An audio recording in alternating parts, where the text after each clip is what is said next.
bakunze ikiganiro cy'ijambo ry'umunsi, reka mbifurize umunsi mwiza w'amahirwe. Uyu munsi umwami Yesu abarebera amahirwe. Ndabifurije umunsi mwiza w'amahirwe, ndabifurije indwi y'amahirwe, ino ndwi yo kurangiza kuno kwezi twari tumazemo iminsi, ino ndwi zo kubera indwi nziza cyane. Ubuntu bwa Kristo Yesu buziyongeranya ku buzima bwanyu. Bakundwa, ndifuza gusangira namwe rino jambo rigufi ryanditse mu gitabo cya Yesaya, ubuhanuzi bwa Yesaya igice cya 32 umurongo wa 18. Kandi abantu banje bazoba mu ngo z'amahoro, no mu mazu bahabe mu mutekano, no mu buruhukiro butagira inkomanzi. Reka mbifurize rino jambo, reka dusengane nawe kubw'imiryango yacu. Ubu Satani yarateye imiryango cyane ku rugezo rwo hejuru. Satani yarinjiriye imiryango yacu, yarinjiriye abana, yarinjiriye ubuzima bwacu. Reka dusengane nawe twaturaye amajambo atatu Yesaya yavuze ngo kandi abantu banje bazoba mu ngo z'amahoro. Reka nkwifurize kuba mu rugo rw'amahoro. Bavandimwe, amahoro ni ikintu cyiza cyane. Urashobora kuba ufite byose wifuza ariko ukawusanga nta mahoro ufite. Urashobora kuba ubuze iby'ubuzima bwabo ugasanga nta mahoro. Reka nkwifurize amahoro y'Imana. Amahoro y'Imana aganze mu rugo rwawe. Satani nta bubasha, nta mugabane, nta n'ikibutso afite mu rugo rwawe. Urugo rwawe rube urugo rw'amahoro. Ndagusengeye ngo Imana iguheze kuba mu rugo rw'amahoro. Abantu banje bazoba mu ngo z'amahoro. Amen. Tugomba kuzatura tukabigira indirimbo yacu ya buri munsi, tukavuga ngo Mana, tugomba kuba mu ngo z'amahoro. Sengera abo bana bawe, ubature bakiri abana, ubabwire ngo Mana, ndadekaraye ingo z'amahoro ku bana baje, ndadekaraye ingo z'amahoro ku bana baje. Satani yarinjiriye ingo rwose ku rugezo rwo hejuru, ariko reka ndakubwire, duhaguruke tubere maso ingo zacu, tubere maso ingo zacu, tubwire Satani ko nta bubasha afise ku ngo zacu. Ingo zacu ni ingo z'amahoro. Haleluya. Abantu banje bazoba mu ngo z'amahoro. Icya kabiri yavuze ngo no mu mazu bahabe mu mutekano. Ndakwifurije umutekano.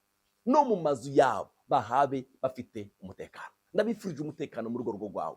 Haleluya. Ndakwifurije umutekano. Wimenyereze kwatura umutekano mu rugo rwawe. Amen. Icya gatatu yavuze ngo no mu buruhukiro butagira inkomanzi cyangwa ahantu hatuje. Ndakwifurije gutura ahantu hatuje. Ibi bintu bitatu ndabigusengeye ngo Imana arizo biganza mu rugo rwawe. Amahoro.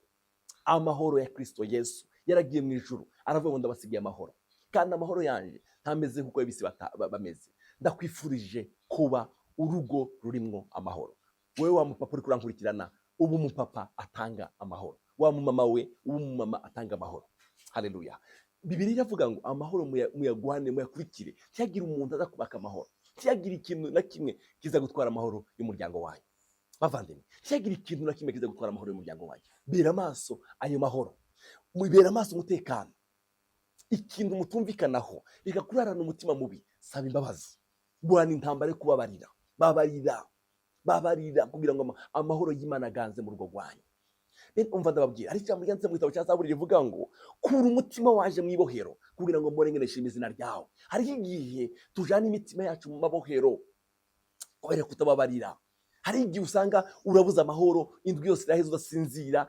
Guhanira ayo mahoro. Satani ntagutware amahoro, ntagutware ayo mahoro. Urugo rwawe ndagwifurije bino bintu bitatu: amahoro n'umutekano no kuba ahantu hatuje. Abantu banje bazuba mu ngo z'amahoro, no mu mazu bahabe mu mutekano. Ndakwifurije umutekano mu rugo rwawe. Ndakwifurije umutekano mu rugo rwawe. Urugo rwawe ruba urugo rutekanye. Urugo rutekanye. Bavandimwe, kandi uko dutekanye mu ngo zacu niko n'abana bacu bakurikirana za ngeso z'ababyeyi babo. Ugasanga ingo zabo nazo zibaye ingo nziza, zituje, zitekanye. Amen. Nimba ari ikintu mutumvikanye no mugenzi wawe, mubwire, mukivugane amahoro ya Kristo Yesu. Ntimwirukane amahoro iwanyu. Ntimwirukane amahoro iwanyu, haganze amahoro. Nafashe imiryango ibiri nshaka gusoma. Ibyakozwe n'intumwa 10, harimo umugabo, harimo umuryango nakunze cyane. Igice cya mbere, igice cya 10 umurongo wa mbere aravuga ngo i Kaisariya hari umuntu yitwa Koroneliyo, umugabisha w'abasoda 100 wo mu ngabo zitwa abanyetanariya. Yari umuntu yubaha Imana, akayitinyana nabo mu nzu yiwe bose. Yari umuntu yubaha Imana. Bavandimwe, urifuza kuba mu ngo zirimo amahoro n'umutekano? Ndakwifurije kubaha Imana. Ndakwifurije kuba umuntu yubaha Imana. Koroneliyo yarubaha Imana, yaratinya Imana n'abo mu nzu yiwe bose. Haleluya. Ndakwifurije kuba umugabo yubaha Imana.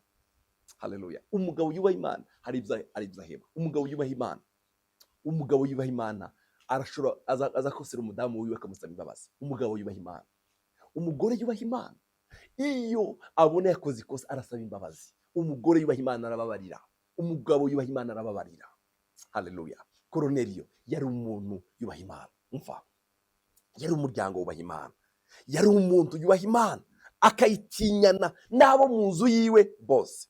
Yagira ubuntu, yagirira abantu ubuntu bwinshi, agasenga Imana ubudasiba. Umva, umuryango wawe ndakwifuriza bino bintu bibiri. Umuryango wawe kwifuriza bino bintu bibiri. Ubuntu bw'Imana buzoganze, ubuntu bwo gufasha abandi, bwo kwiyumvirira abandi. Kwa Koroneliyo yaragajwe n'ibintu bibiri. Ubuntu, yagirira abantu ubuntu, yafasha abantu, yitwararika abandi, yiyumvirira abandi. Hariho abantu imiryango n'umushitsi kwinjira n'ikibazo. Hariho abantu bamuzi ko nta muntu agera iwiwe niwe gusa n'abana biwe gusa. Oya, tugomba kwiyumvirira abandi. Koroneliyo yagira ubuntu. Icya kabiri, yasenga Imana ubudasiba. Ibyo bintu bibiri ngo biragenda bigira imbere y'Imana. Imana ituma marayika aramubwira Koroneliyo, we ubuntu bwawe n'amasengesho yawe zaduze bigera imbere y'Imana. Umva, ndakwifurije ngo umuryango wawe hirya yo kuzura amahoro, umutekano, kuba mutuje, ndakwifurije ubuntu bw'Imana buganze wanyu, ubuntu bwo kwiyumvirira abandi. Icyakane, haleluya, yasenga Imana yiwe ubudasiba. Bera maso mu muryango wawe. Mu gitabo cya Luka aravuga ngo umunyenkomezi iyo afise ibigwanishwa byiwe agateramira urugo rwiwe, ibintu vyiwe biba amahoro. Amasengesho yacu iyo mureke kubaka icya gicaniro kitazima iwacu. Ya masengesho atazima iwacu. Hari abantu basengera handi mugabo igicaniro cyo mu rugo rwabo cyarazimye. Igicaniro cya mbere kigomba kugira ubushobozi ni igicaniro cyo mu nzu iwanyu. Haleluya. Mukagira urutonde rwo kuganira n'Imana iwanyu. Haleluya. Kwa Koroneliyo ibintu bibiri harangwa n'ubuntu. Abantu barazi iwabo, yarafasha abantu, yaragaburiye abantu, yaritwararika abantu.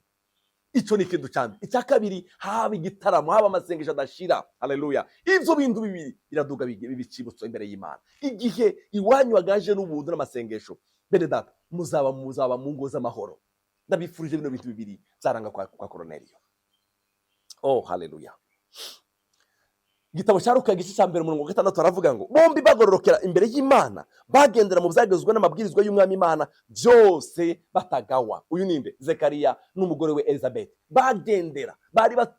Bagendera mu byagezwe by'Imana, mu ijambo ry'Imana batagawa. Ndabifurije kuba abantu bagendera mu ijambo ry'Imana, abantu batuye mu ijambo ry'Imana mutagawa. Hariho umuryango Paulo tahije ngomba kurangirizaho wa 3 mu Baroma. Muntahirize Priscilla na Aquila abakoranye nanje muri Kristo Yesu, kandi baheze yabo mitwe ko yocibwa ngo bakize amagara yanje. Si jewe jenyine bashima, ariko n'amashengero yose yo mu banyamahanga arabashima. Si jewe jenyine Paulo avuga ashimira umuntu witwa Priscilla na Aquila, umuryango, umugabo n'umugore. Ndabashimira baheze amagara yabo ku bwanje, ariko si jewe jenyine ubashimira, ahubwo n'amashengero y'abanyamahanga arabashimira. Bavandimwe, ndabifurize ko tugira dushimwa. Imana idushoboze natwe gushingirwa intahe. Imana idushoboze gushingirwa intahe.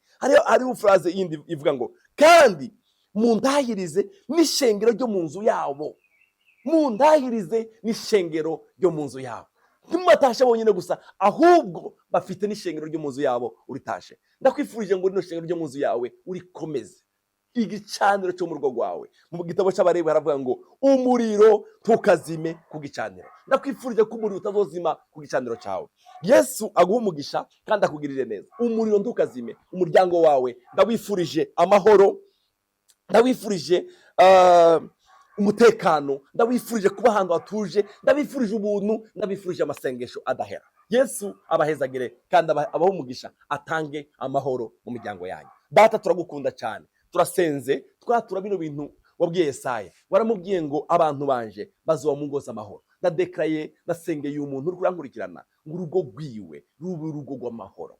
Haleluya, rube urugo rw'amahoro, babe ahantu hatuje, hari umutekano, bagira ubuntu. Haleluya, bagira ubuntu semeni. Haleluya, abagira ubuntu mana, amasengesho yabo azogushika imbere yawe iminsi yose. Urakoze cyane, ubagirire neza, amahoro yawe aganze mu miryango yacu mu izina rya Kristo Yesu, amen. Ndabifurije amahoro aganze mu miryango yacu. Yesu abahezagire. Mana, mana, mana, mana, mana,